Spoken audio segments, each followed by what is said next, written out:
Pune idol 2025 या तिसऱ्या दिवसाच्या स्पर्धेमध्ये जनरल कॅटेगरी, युवा कॅटेगरी आणि ओल्ड इज गोल्ड कॅटेगरीतल्या स्पर्धकांना आपण ऐकतात. त्यांना या ठिकाणी त्यांचं परीक्षण करण्याकरता आलेल्या पुण्यनगरीतल्या सुमधुर गायिका ज्यांना या मंचावर मी आता आमंत्रित करीत आहे. अतिशय सुरेल आवाजानं संपूर्ण महाराष्ट्रात, संपूर्ण भारतवर्षामध्ये अनेक दिग्गज पार्श्वगायकांबरोबर आपली गायकी सादर करत असताना पंडित हृदयनाथ मंगेशकर यांच्या अनेक कार्यक्रमातून यांनी आपली गायकी सादर केली आहे. महाराष्ट्राच्या अनेक कानाकोपऱ्यातून त्यांच्या सुरेल आवाजानं मंत्रमुग्ध होणाऱ्या रसिक प्रेक्षकांकडून त्यांना नेहमीच वन्स मोर मिळत असतो. अशा परीक्षक आणि पार्श्वगायिका मनीषा निच्छल यांना मी या मंचावर आमंत्रित करत आहे. उपस्थितांना विनंती, एकदा जोरदार टाळ्यांनी आपण त्यांचं या मंचावर स्वागत करूया. तिसऱ्या दिवसाच्या प्राथमिक फेरीतील स्पर्धेनंतर या स्पर्धेच्या सुरुवातीलाच मी सगळ्यांना स्पर्धकांना विनंती केली होती की आजच्या स्पर्धा संपल्यानंतर लगेचच निकाल जाहीर होणार आहेत प्राथमिक फेरीचे, आणि उपांत्यपूर्व फेरीमध्ये गेलेल्या स्पर्धकांना याच ठिकाणी उद्या होणाऱ्या सेमीफिनालेच्या साठी ज्या सूचना आहेत, उद्यासाठी ज्या नियम आहेत,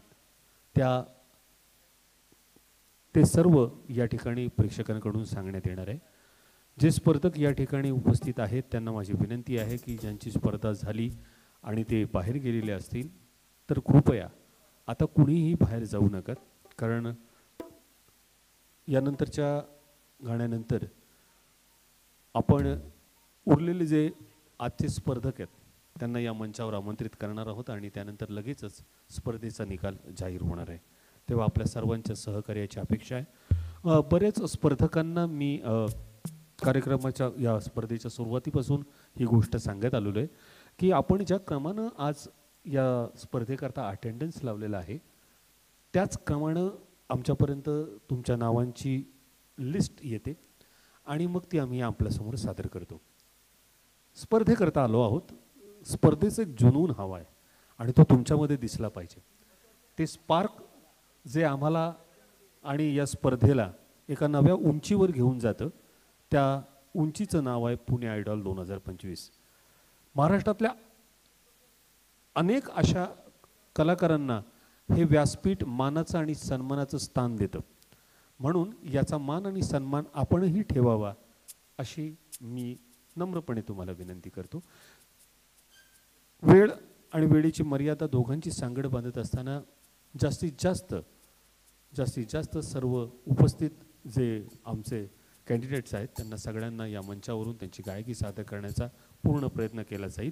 तेव्हा आपल्या सर्वांच्या सहकार्याची अपेक्षा आहे. एकदा जोरदार टाळ्यांनी स्वागत करूया पार्श्वगायिका मनीषा निच्छल. थँक्यू महेशजी. नमस्कार. सर्वप्रथम मी इथे सोमेश्वर फाउंडेशन आणि आदरणीय बुरुकदादा आपल्या सर्वांचे आवडते गायक आणि व्यक्ती पण, त्यांचे पण मी आभार मानते. आणि सगळ्यांनी खूप छान प्रयत्न केलेला आहे. इथे असाच प्रयत्न करत राहा. मी इथे एक लता दिदींनी गायलेलं प्रेम पर्वत या चित्रपटातील गीत सादर करण्याचा प्रयत्न करते.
ये दिल और उनकी निगाहों की साई, ये दिल और उनकी निगाहों की साई, ये दिल और उनकी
लिपटते पेड़ों से बादल घनेरे,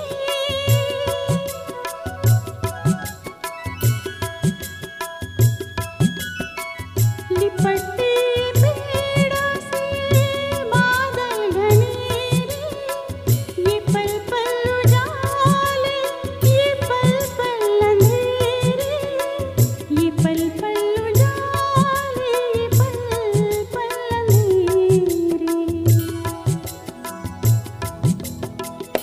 बहुत ठंडी ठंडी है राहों की साई, बहुत ठंडी ठंडी है राहों की साई, ये दिल और उनकी निगाहों की साई मुझे घेर लेती है बाहों की साई, मुझे घेर लेती है बाहों की साई।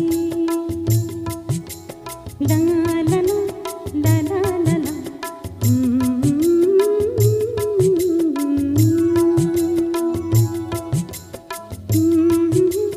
ला ला ला ला,